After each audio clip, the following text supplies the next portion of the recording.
welcome to another video about the wonderful world of Latin, where we are asking what is the evidence for sponge sticks in ancient Roman latrines. There's 3 bits of evidence. The best one is from Seneca the Younger's Epistolae Morales, number 70, where he tells this story.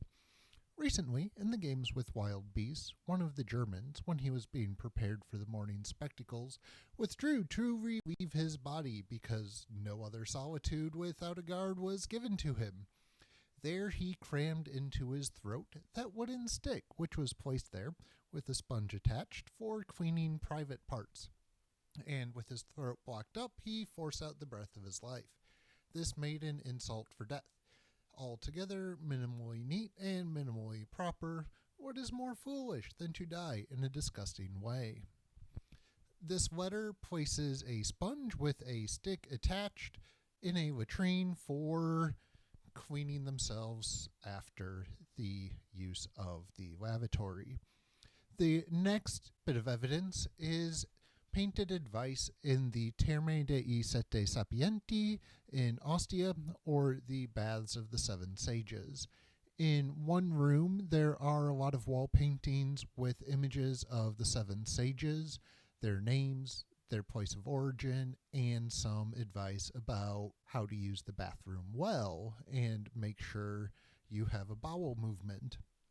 One of these bits of advice says, "No one speaks with many words to you, Priscianus, while you use the sponge stick."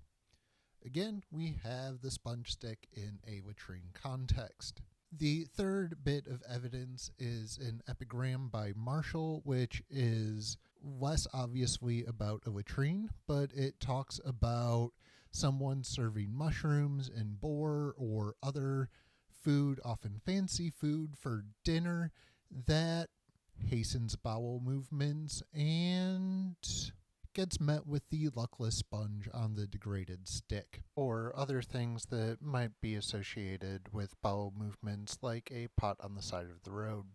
So we have 3 pieces of evidence which place a sponge on a stick in the context of cleaning oneself after a bowel movement. That's not many pieces of evidence, but at least the epigram of Marshall assumes that it is fairly common knowledge. So that is where we know that Romans used sponge sticks to clean themselves in the latrine or elsewhere after a bowel movement. Thank you.